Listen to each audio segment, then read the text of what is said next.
Hello students, welcome back to study with Deep YouTube channel. आज मैं आपको डीएवी क्लास 6 सोशल साइंस के chapter 9 life of early man का explanation देने वाला हूं। स्टूडेंट्स, इससे पहले मैंने सोशल साइंस से बहुत सारी वीडियोस अपलोड किए हुए हैं। यदि आपने वीडियोस नहीं देखा है तो उनके डिस्क्रिप्शन पे आपको लिंक मिल जाएगा और प्राइवेट टाइम में वीडियो दे रहा हूँ, उन वीडियोस को जरूर देख लीजिएगा।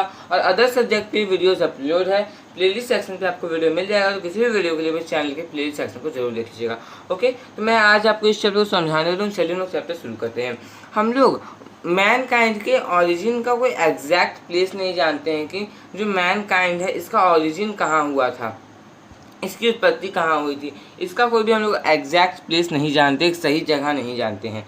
लेकिन हम लोगों को कुछ सबूत से ये पता चलता है, कुछ सबूत ये दर्शाते हैं कि जो ह्यूमन स्पीसीज है ये अफ्रीका में डेवलप हुए थे, शायद अफ्रीका में डेवलप हुए थे, क्योंकि यहाँ पर फेवरेबल क्लाइमेटिक कंडीशन है ह्यूमन लाइफ की इवोल्यूशन के लिए। मतलब अफ्रीका में ह्यूमन लाइफ सेटल हुआ है, वहीं पर से डेवलपमेंट हुआ है, ह्यूमन लाइफ का इवोल्यूशन हुआ है। ओके, तो ये शायद होता है, इसका भी कोई एक एग्जैक्ट नहीं है कि हाँ अफ्रीका में ही हुआ, इसलिए यहाँ पर मे लिख दिया गया है।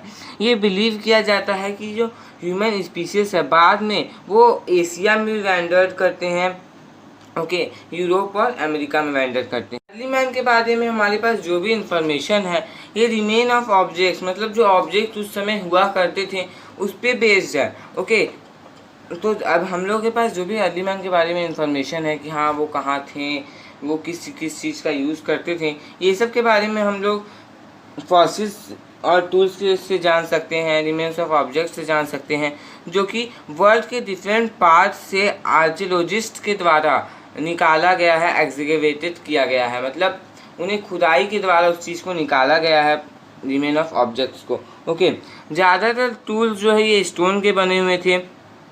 तो जब स्टोन टूल्स यूज़ किए जाते थे उस पीरियड को कहा जाता है स्टोन एज, और इसे मेनली 3 फेजेस में डिवाइड किया गया है। पहला है पैलियोलिथिक एज और इसे ओल्ड स्टोन एज कहा जाता है।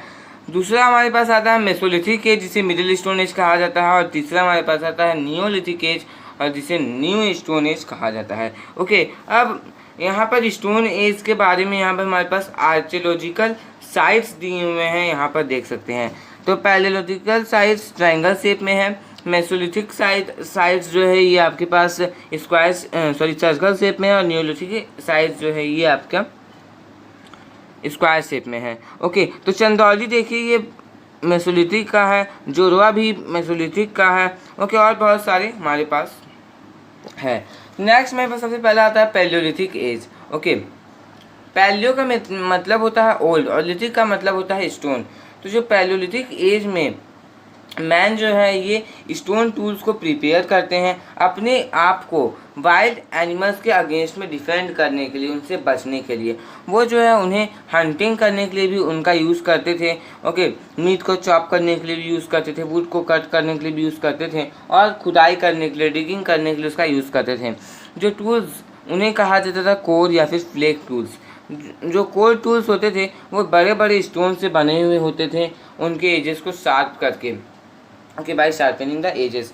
जो फ्लेक टूल्स थे वो तब फॉर्म होते थे जब flake broken pieces of stone rock, मतलब कि जब फ्लेक का मतलब होता है ब्रोकन पीसेस, स्टोन मतलब स्टोन का ब्रोकन पीसेस, उसे एक लार्ज पीस ऑफ स्टोन से स्ट्रक किया जाता था। तो ये सब जो टूल्स थे ये क्रूड थे और अनपॉलिश थे, ये पॉलिश किए हुए नहीं थे, ये अनपॉलिश थे। तो जो इस पीरियड के मैन को फूड हंटर और गैदरर कहा जाता है, जो कि एक प्लेस से दूसरे प्लेस में मूव करते थे फूड के सर्च में, फूड को खोजने के लिए एक जगह से दूसरी जगह मूव करते थे। वहाँ पर यदि उन्हें फूड मिलता था तो वहाँ पर, नहीं तो फिर अगले दिन वो दूसरी जगह फूड को खोजते थे। ओके, तो जो ग्रेटेस्ट इन्वेंशन था इस पीरियड का वो ये था कि एक्सीडेंटली क्या होता है ना कि 2 स्टोन्स को जब रब किया जाता है तो वहाँ पर एक्सीडेंटली फायर डिस्कवर हो जाता है, आग निकल जाती है एक दूसरे का अगेंस्ट में। जब दोनों को रगड़ा गया, रब किया गया, तो वहाँ पर फायर प्रोड्यूस हो गया। तो फायर जो है इन्हें सिर्फ वार्मथ ही नहीं प्रोवाइड करता है कोल्ड वेदर में, इसके साथ साथ वाइल्ड एनिमल्स के अगेंस्ट में से सेफ्टी भी प्रोवाइड करवाता है अर्ली मैन्स को। ओके, सिर्फ वार्मथ नहीं, सिर्फ ठंडे के टाइम में गर्मी ही नहीं प्रदान करता है, इसके साथ साथ ये जो है वाइल्ड एनिमल्स के अगेंस्ट में सेफ्टी प्रदान करता है। ओके, मोरओवर क्या है कि वो सब जो है जो रॉ फूड थे उसे रोस्ट करने के, उसे पकाने के लिए एबल हो गए थे, उसे टेस्टियर बनाते थे और सॉफ्टर बनाते थे। ओके, क्योंकि ये सब तो जो है वो एनिमल्स को हंट करके खाते थे, तो थोड़ा दिक्कत होता होगा उस समय। तो जब फायर का डिस्कवरी हो गया तो इसे टेस्टियर बनाने लगे। ओके, पका के खाने लगे, रोस्ट करने लगे, सॉफ्टर बन गया वो, और भी सॉफ्ट बनता गया। तो इस पीरियड का कुछ रिमेन्स जो है वो इंडिया में पाया जाता है। कहाँ कहाँ पाया जाता है? भीमबेटका, हुल्सकी और कुरनूल। ओके, कुरनूल में से पाया जाता है। देखिए यहाँ पर अर्ली मैन, यहाँ पर एक अर्ली मैन के बारे में दिखाया हुआ है कि जो कि टूल्स को बना रहा है। नेक्स्ट हमारे पास आता है मेसोलिथिक एज। मेसो का मतलब होता है मिडिल। ओके, इस एज का मतलब ये जो एज था ये पैलियोलिथिक एज और नियोलिथिक एज के बीच का पीरियड था। इसमें जो टूल्स थे और इम्प्लीमेंट्स थे इस पीरियड के, वो धीरे धीरे इम्प्रूव करते हैं। मैन जो है वो अब हॉर्न्स को यूज़ करने लगते हैं स्टोन टूल्स के एडिशन में। ओके, मतलब हॉर्न्स और बोन्स को यूज़ करने लगते हैं, हड्डियाँ एवं सिंग को यूज़ करने लगते हैं स्टोन टूल्स के एडिशन में। वो जो है स्मॉल टूल स्टोन्स को स्टिक्स में फिक्स करना भी सीख गए थे, और उससे कैसे एनिमल को हंट किया जाता है, कैसे एनिमल्स का शिकार किया जाता है, ये भी सीख गए थे। तो मेसोलिथिक एज के जो मैन थे वो हट्स को बनाना स्टार्ट करते हैं ट्री के ब्रांचेस से, और वो जो है वैरायटी ऑफ सीड्स को भी ईटिंग करते रहते, उसे भी खाते रहते, कंटिन्यू करते हैं इस चीज़ को। सीड्स को खाते थे, बेरीज को खाते थे, जड़ों को खाते थे, रूट्स मतलब ओके नट्स। इसके साथ साथ वो फिश भी खाते थे। धीरे धीरे जो मैन है वो फूड प्रोड्यूसर बन जाते हैं, और वो क्या करते हैं ना कि वाटर सोर्सेस, मतलब जो वाटर सोर्सेस हुआ करते थे जैसे कि रिवर्स और लेक्स, उनके आसपास वो जाने लगते हैं, उसके क्लोज में जाने लगते हैं। तो इसके साथ क्या होता है, एग्रीकल्चर का बिगनिंग शुरू होता है, खेती बाड़ी शुरू हो जाता है इस पीरियड के दौरान, जहाँ पर जो मैन है, जो व्यक्ति है, जो अर्ली मैन है, ये क्या करते हैं, सीड्स को ड्रॉप करना सीखते हैं। सॉइल में कैसे सीड्स को ड्रॉप किया जाता है, कैसे डाला जाता है, उससे कैसे प्लांट्स को ग्रो किया जाता है, वो इस चीज़ को सीखते हैं इस एज में। और वो एनिमल्स को टैमिंग करना भी स्टार्ट करते हैं, जैसे कि काव हो गया, गॉट हो गया, शीप हो गया, पिग हो गया, जो कि उनके नीड्स में सर्व करता है, उनके नीड्स में मदद करता है। और इसमें कहा जाता है कि जो डॉग है वो सबसे पहला एनिमल था जिसे मैन के द्वारा टैम्ड किया गया था। जो मेसोलिथिक मैन था वो अपने आप को कोल्ड और रेन से प्रोटेक्ट करते थे, और वो जो है स्किन, मतलब एनिमल्स के स्किन से अपने आप को कोल्ड से प्रोटेक्ट करके रखते थे, बचा करके रखते थे एनिमल के स्किन से। अब इंडिया में जो मेसोलिथिक पीरियड का जो रिमेन है ये उज्जैन में पाया जाता है, जौरवा में पाया जाता है, चंदौली और सिंघमपुर में पाया जाता है। अब नियोलिथिकल एज, नियो का मतलब होता है न्यू। इस पीरियड के दौरान मैन जो है वो न्यू स्टोन टूल्स को बनाते हैं, प्रिपेयर करते हैं, जो कि हार्डर भी होते हैं और साथ साथ वो स्ट्रॉन्गर भी होते हैं, और वो जो है एक स्किल्ड टूल मेकर बन जाते हैं। धीरे धीरे वो पॉलिशिंग भी शुरू करते हैं, अपने टूल्स का ग्राइंडिंग भी शुरू करते हैं, और अपने वीपन्स का पॉलिशिंग और ग्राइंडिंग शुरू करते हैं टूल्स और वीपन्स का। तो इस समय जो उनका जो वीपन्स हुआ करता था वो स्टोन एक्स को इंक्लूड करता था, नाइफ्स को, चाकू को, spears, harpoons, wooden balls and stone tipped arrows. जो इन टूल्स का जो रिमेन है वो वर्ल्ड के डिफरेंट पार्ट्स में पाया जाता है। जो प्लेसेस है नियोलिथिक एज से रिलेटेड इंडिया में, वो है बुर्जा होम, मेहरगढ़, ओके, उसके साथ साथ चिरंड और दाउजाली, हैडिंग, हालूर, इसके साथ साथ एक और जगह का नाम है कोलडीवा। तो ये सब जो है वैसे प्लेसेस हैं इंडिया में जहाँ पर नियोलिथिकल एज यहाँ पर रिलेटेड था। ओके, जो नियोलिथिक मैन है ये इंडिया में ग्रेन्स को ग्रो करना स्टार्ट करते हैं, जैसे कि राइस हो गया, वीट हो गया, और वो जो है मतलब हमारे अपने अर्थ को अपनी मदर की तरह रिगार्ड करते हैं और उसकी पूजा करते हैं, वर्शिप करते हैं। नियोलिथिक मैन जो है वो बिलीव करते थे लाइफ में, डेथ के बाद वो लाइफ में बिलीव करते थे। जो डेड है वो अपने सामान के साथ, उनका जो भी ऑब्जेक्ट्स हुआ करता, जो भी सामान हुआ करता था उसके साथ उन्हें जला दिया जाता था, जैसे कि बीड्स, पोट्स, टूल्स, जो जो टूल्स उनके पास थे, वो जो भी टूल्स बनाए हुए थे उन सभी को जला दिया जाता था उनके साथ।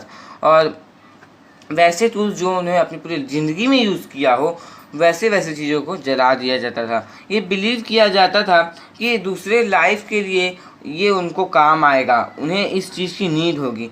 तो फूड के सर्च में कॉन्स्टेंटली मूव भी नहीं करते थे। और सबसे बड़ी बात ये है कि क्रॉप्स का जो कल्टीवेशन था और एनिमल्स का जो डोमेस्टिकेशन था, ये मैन का एक इम्पॉर्टेंट अचीवमेंट था न्यूलिथिक एज में। वो जो है सेटल्ड लाइफ को, मतलब एक सेटल्ड लाइफ को लीड करना स्टार्ट करते हैं। जो सेटल्ड लाइफ था ये फैमिली के इंस्टीट्यूशन को जन्म देता है, बर्थ करता है।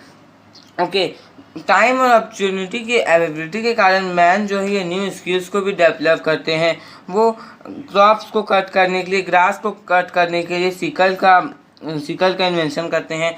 ट्रीज को काटने के लिए एक्स का इन्वेंशन करते हैं। और ग्राइंडिंग स्टोन, मतलब जो ग्रेन्स को जब ग्राइंड करना होता था उसके लिए वो ग्राइंडिंग स्टोन्स का इन्वेंशन करते हैं। वो नीटिंग और वीविंग के, सिलाई बुनाई के भी चीज़ों को सीख चुके थे, उसके आर्ट को सीख चुके थे। वो क्लोथ को वीव करना शुरू करते हैं वूल और जूट के साथ। वो जो है लिटिल स्टैचूज़ को भी कार्व करते हैं, मतलब काटते हैं। लिटिल स्टैचूज़ भी वो बनाते हैं आइवोरी और बोन से। उसके साथ साथ सेटल लाइफ जो है रिलीजियस प्रैक्टिसेस में भी सेटल लाइफ उसका शुरुआत होता है। जो मोस्ट रिमार्केबल इन्वेंशन था न्यूलिथिक मैन का वो था व्हील का इन्वेंशन होता है। पीपल जो है वो स्लेजेस और चैरियट बनाने में व्हील को यूज़ करते थे। और वो जो है कुछ दूसरे एक्टिविटीज़ के लिए, जैसे कि स्पिनिंग और पॉटरी के लिए, घड़े मटके बनाने के लिए इसका यूज़ करते थे। अब देख लीजिए व्हील का इन्वेंशन, यहाँ पर व्हील जो है सबसे बड़ा इन्वेंशन था। न्यूलिथिक एज के जो भी मैन थे वो पॉटरी को फर्स्ट बार डिस्कवर करने के लिए, डेवलप करने के लिए रिस्पॉन्सिबल थे। बिगनिंग में जो हैंड मेड पोट्स थे वो सन में सुखाए जाते थे और उसे यूज़ किया जाता था। लेटर धीरे धीरे बाद में क्या होता है, वो जो है क्ले पॉट्स को बेक करना भी सीख जाते हैं। और वो जो है बेक कैसे करते थे, फायर में उन्हें बेक करते थे, जिसके साथ क्या होता था, स्ट्रेंथ मिलता था उस पॉट्स को, लस्टर मिलता था और पॉट्स को ड्यूरेबिलिटी मिलता था। और उन्हें जो है कार्विंग, फ्लावर और लीव्स के कार्विंग के साथ उन्हें डिज़ाइन किया जाता था। It may have been during the baking of the clay pots in kilns. जो मैन थे वो जो है क्ले पॉट्स को बेक करते हैं किल्न्स में, जो कि मेटल को डिस्कवर करते हैं। और उस समय कुछ और मेल्स भी प्रोड्यूस हुए थे। ये बिलीव किया जाता है कि जो कॉपर मेटल था ये फर्स्ट मेटल था जो मैन के द्वारा डिस्कवर किया गया था। इसी के साथ साथ क्या होता है कि जो स्टोन एज है वो ख़त्म हो जाता है और जो मेटल एज है वो शुरू हो जाता है, जिसमें जो मेन है, जो भी व्यक्ति थे, अर्ली मैन थे, वो कॉपर टूल्स को यूज़ करते हैं स्टोन टूल्स की जगह में, और कॉपर इम्प्लीमेंट्स को यूज़ करते थे। इस पीरियड को कहा जाता है chalcolithic period. Okay, chalcolithic period, chalco का मतलब होता है कॉपर। आप लोग इस बात को जान करके सरप्राइज हो जाइएगा कि इस पीरियड में जो इवेंट्स थे और जो स्टोन टूल्स थे वो सभी वर्ल्ड के सभी पार्ट्स में सिमिलर है, लेकिन मेटल्स का जो यूज़ था ये इवोल्यूशन, मतलब ह्यूमन सोसाइटी के इवोल्यूशन के प्रोसेस को रिवोल्यूनाइज कर देता है। ओके, स्पीड और लेवल ऑफ डेवलपमेंट में डिफरेंसेस होता है, अभी डिफरेंट पार्ट्स ऑफ वर्ल्ड में नोटिस किया गया था। तो जो न्यूलिथिक पीरियड था वो सिविलाइजेशन के डेवलपमेंट के लिए एक स्टेप था। तब आगे के चैप्टर्स में आप लोग सिविलाइजेशन के बारे में पढ़ेंगे। ओके, इंडस वैली सिविलाइजेशन, ये सब के बारे में आप आगे के चैप्टर्स में पढ़ेंगे। तो यदि आप आगे के चैप्टर्स के वीडियोस चाहते हैं तो नीचे कमेंट बॉक्स में कमेंट कर दीजिए। यदि आप इस चैप्टर का सॉल्यूशन चाहते हैं तो कमेंट बॉक्स में कमेंट कर दीजिएगा। और स्टूडेंट्स, यदि आप मेरे चैनल पर नए हैं तो चैनल को सब्सक्राइब करके बेल आइकन को प्रेस करके और पे प्रेस कर लीजिए, क्योंकि मैं आपके लिए ऐसे वीडियोस को लाता रहता हूँ। और स्टूडेंट्स, ये चैप्टर पूरा हो गया। वीडियो अच्छा लगा तो लाइक करना बिल्कुल नहीं भूलिएगा, अपने फ्रेंड्स के साथ ज़्यादा से ज़्यादा शेयर कीजिएगा। और आप किसी भी चैप्टर का नोट्स चाहते हैं तो कमेंट बॉक्स में कमेंट करिएगा। Thanks for watching.